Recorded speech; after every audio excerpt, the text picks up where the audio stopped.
This is Ninja Gaiden 4. We're here on Xbox Series S. Be sure to like the video, subscribing is great as well.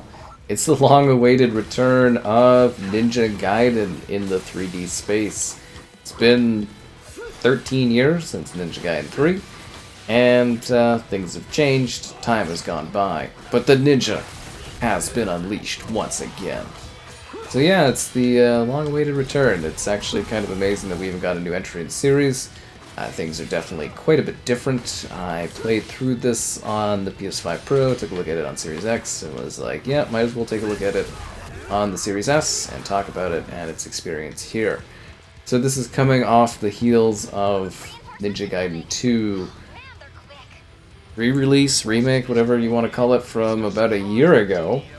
But this is quite different as far as, I guess you would say, technology and gameplay, and yeah, it's using the proprietary engine from Platinum. Platinum took over the development on this particular entry in the series over at Team Ninja, and yeah, that's kind of what we got dealing and going on here.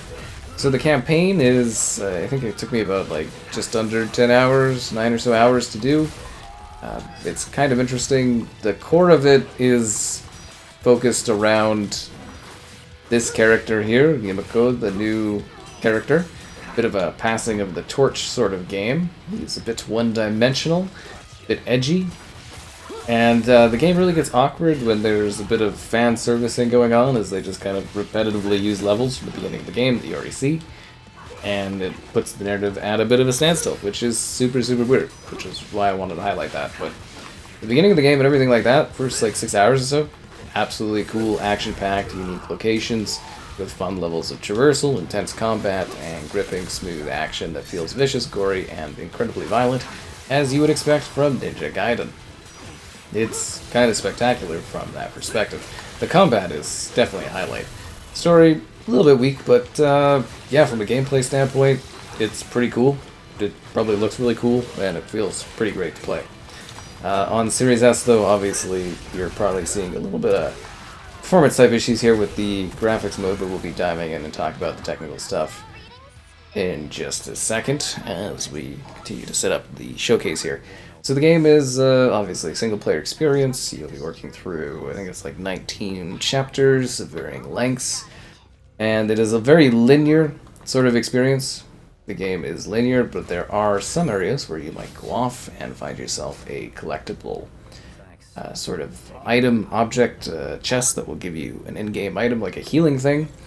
Or you may come across some sort of cool shrine thing that will take you to some kind of crazy battle, or maybe there'll be some extra thing going on. There's like mission things you can do while you're playing for extra bonuses. But yeah, it's largely linear. You move from one area to the next, slashing through enemies, battling and attempting to survive, I guess you would say. There's varying difficulty levels. The Ninja Gaiden series is known for its extreme difficulty at times, but I would say this one isn't too bad. I was able to beat basically all of it pretty easily going on normal, with a couple bosses here or there being quite difficult. But not anything too ridiculous, except for like the last boss was quite ridiculous. There were also some boss areas where they didn't give you health potions before going, or allow you to buy them before going, and then you just die a few times and the game generously would give you health potions so that you can continue to survive. So on the Series S, we have two visual profile options here. So what you've been seeing is the graphics priority mode. It's a 30 FPS target. It's aiming for 1440p output, but internally it's 1080p with a middle quality settings. This is where you first learn our cool pal, the mysterious cool mentor, where you can buy a whole bunch of very helpful abilities that will make you stronger in the course of battle. It was a lot easier on Xbox or on PlayStation because they gave me the deluxe edition, so I had a bit more, I guess you would say, points to kind of spend right off the bat, and I could buy better upgrade combat skills a lot quicker, which was quite a big benefit, needless to say, but I'll try to make do with what I got for now. And yeah, so this is just like 30 FPS, but it seems to have some like drops and stuff. I mean, I think that was pretty clear in the gameplay. And then we have what I would recommend, and is the default mode is prioritize frame rate. There is HDR support as well as numerous accessibility options. If you're on easy mode, the game will basically play itself if you want, which is kind of cool if you're someone that has no skill or talent and just wants to play through a cool ninja game. That option is kind of nice. So for the prioritize frame rate mode, it's a 60 FPS target, and yeah, it's a 1440p output again, but it's just doing a much kind of lower sort of internal thing here.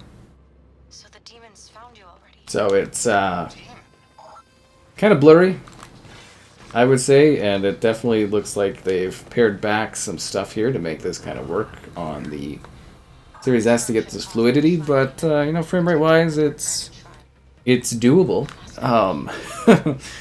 which might delight you, because I mean, you probably want to play a Ninja Gaiden game at 60 FPS. You don't like have to play any game at it, but like this is a game where, well, frame rate is kind of a big thing, because it's a fast-paced, action-packed thrill ride with vicious, intense combat. You definitely will feel the pain if you're not playing at a fluid level. But as I said, choice is entirely up to you. This is just kind of the default sort of setting, as it should be. And yeah, it's kind of a little surprising that this isn't feature-proofed. When I was playing this on the PlayStation 5 Pro, there's a bunch of like uncapping and sort of future-proofing options, so I was a little weirded out that Xbox doesn't have a similar sort of thing. But at the same time, you know, it works fine for the current era. But yeah, it is quite blurry. But at the same time, we do get a little bit better clarity because it's not using the temporal fuzz engine that we were getting with Ninja Gaiden Black remake, but the environments and stuff just look a little bit more dated in comparison. So you get pluses, you get minuses, but I will say that the combat is very cool, very satisfying, and ultra-violent, which is, again, the staple of Ninja Gaiden action. So it should be largely delightful for you, if you are into Ninja Gaiden. If you're not into it, it might be a little hard, but this is a pretty good launching point. Because outside of some fan servicing, this is very much a story focused on a new character in the world, dealing with problems. So as you progress and you take these different shrine locations, you will get new weapons and tools. You'll have various characters that talk to you along your journey as you progress along. And then you can upgrade all those skills and points in order to improve your weapons and your tools. And then you go around just slicing, dicing, and destroying everything in the way, which is kind of exciting.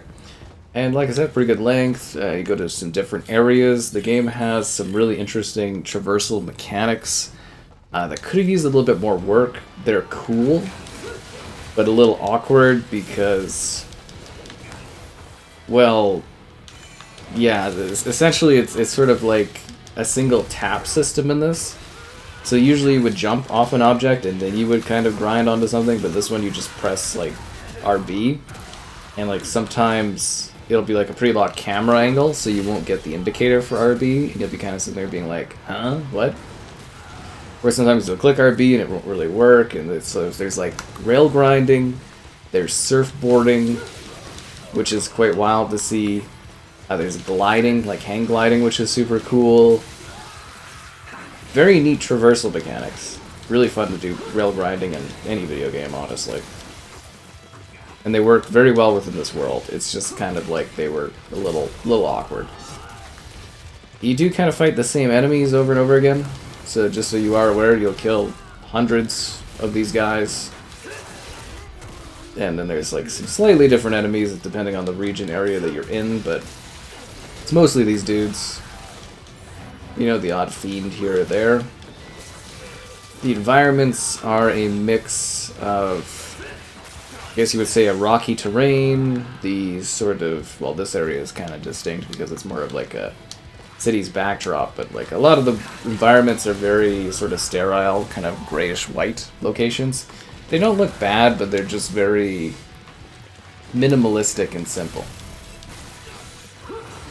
Which you'll either be for or be like, oh, I don't know, but they're not bad to look at.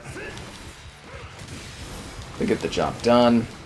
It's just like kind of funny because, like, as I was kind of mentioning, for a bit of fan servicing things, it gets very repetitive. Like, you're playing through the game, and there's a certain point where you just kind of almost like replay through the game with Sponge, and it's just like, why are they doing this? Because the whole story just stops out of nowhere for. Yeah, it felt like almost like a bit of a disservice to the characters and the legacy of the series, but you know, at the end of the day, it's okay. Like, it's a pretty solid time. Like, it's fun, it's engaging to work through. It just gets a little frustrating, and yeah, you still have a pretty good time whipping through and surviving and seeing some fan favorites. Why can't I go back more? Okay, maybe because it was a tutorial thing, which is kind of nice. But at the same time, yeah, I was kind of hoping for a little bit more. You know, it's been so long, and it's just kind of like feels like they're aiming to. Well, I mean, they definitely are aiming to replace what we know. It's essentially like PlatinumGames' take on Ninja Gaiden. It feels close enough to what a Ninja Gaiden experience should be, but it is also like quite apparent that it is a little bit different from what a Ninja Gaiden title is. But the visuals and the character models do look very Ninja Gaiden-esque. You know, as soon as I saw a certain lady, I was like, oh, okay, that's, you know, that's the Team Ninja style in that. So it's definitely, you know, it's definitely on brand. It's just like, yeah, if you're expecting sort of what it, you know, to be sort of like back in the day, the first Bloodbind games, I don't think you're really, you know, gonna kind of get that in this one, but I think you should still have a pretty good time with it. And have some fun and cut up some guys, and the story will have some twists and turns, and it's got some pretty epic bosses and some pretty cool places, and yeah, it's really smooth when you're kind of flowing through the air, gliding and slashing and hacking and battling, and yeah, there's quite a lot to like about this, honestly. Like, it's, you know, it's solid. It's just, it's got some of the things in this game that could have been a lot better, and it's, yeah, I wish some of it was a little bit more than what it is. But it's about, I don't know, it's fine. It's just really frustrating towards the end, though. Like, obviously I have some really big issues with that, storytelling wise and gameplay wise, but a lot of it is okay. And then, like I said, you can make it a lot easier. And on Series S here, this performance mode is adequate. Yeah, I think it looks fine enough. It's just, yeah, it is definitely toned down. But the scale of it's all here, which is good. And you get to enjoy that Ninja Gaiden action on Series S, which is okay. Uah! As I said, some future-proofing stuff would have been pretty tops, but definitely could have been a lot worse, which is kind of funny. And then you get a rating for everything too, so as you play through it, you get kind of like scored based on how you did in your match, and then it tells you how much of a failure you are, or if you're not good enough at what you're doing, so that's always cool. You know, it keeps you grounded, is what it is. It keeps you grounded. And if you did have the deluxe edition, you would get some outfits and stuff too. And mostly the 50,000 ninja coin is kind of It's a really big help, honestly, like if you have that. It sounds silly, but you get like quite a boost early on with your talents if you have that extra currency. Like you can get your better skills really fast, and it definitely it helps a lot with fighting some of the enemies and the bosses and stuff, because it's like, yeah, those stats make a big difference out there when you're trying to survive. The hook to the wall? Whoa, this is what I'm talking about though, you just press RB. Which initially is fine, but when you're doing some of the tighter things, it can get really, really annoying. It really is. Oh, and also they've got the iconic yellow tape everywhere, so you know where you're going. It fits into the environment, it's not too bad. This is so blurry at times. I mean, again, you know, it's probably as good, or, you know, what you're probably used to for Series S. It's just like, yeah, this is pretty decent for a Series S title. Yeah, I guess it is, isn't it? I've seen some of the first, or like, you know, Xbox paid for kind of stuff. Usually first party, but, you know, third party stuff kind of be a little rough around the edges, so this is actually pretty adequate. Tell what your expectations are, right? I wish I had known about the missions right off the bat, though. Like, when I was playing this, I didn't really think about the missions much, because I thought they were, like, things you do, but they're just extra stuff you can grab, and then you kind of get them just by playing the game, and yeah, definitely would have been a benefit, that is for sure. And it's good to look around, because you never know what you're going to come across. You want those dragon scale things to improve your health if you can. Basically, you get rewarded for spending a little bit of time looking around doing stuff. At the same time, I don't know if you're necessarily encouraged to do that, but you can. Berserk, yeah. Oh, we haven't unlocked the ultimate Berserk yet? Usually there's a... Yeah, so you'll have your Berserk, which doesn't really do much, but then you'll have an ultimate Berserk thing that you can unleash upon people on top of that. It does way more damage. Very helpful. Ugh. Yeah, I wish this was more, like, legacy character kind of focused. This guy is, as I said, pretty, like, one-dimensional, and he doesn't really... Yeah, it doesn't have a lot going on. I'd say the story is kind of like weak in this. It does have some good twists and turns, good plot points, but yeah, I would actually cut the fan servicing like kind of right out of this, and I think it would have fit better for a story. And I know that would have made a smaller game, but it kind of feels like some of it's sort of lazy in how it's done.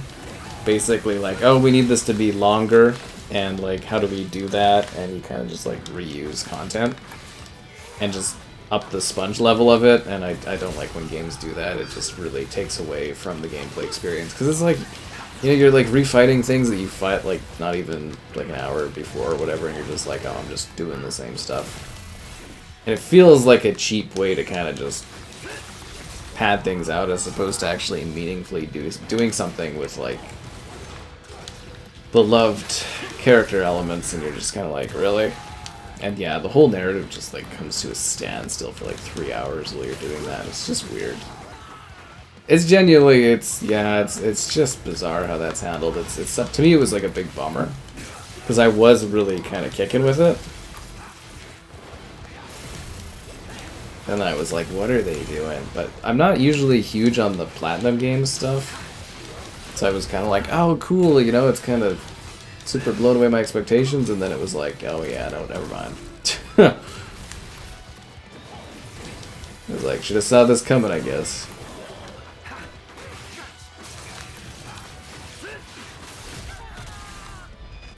But yeah, it's kind of cool to have a new Ninja Gaiden game, I'll tell you that much. I never thought we would get another one. You know, before they made all the announcements that it was coming, it was kind of a big surprise.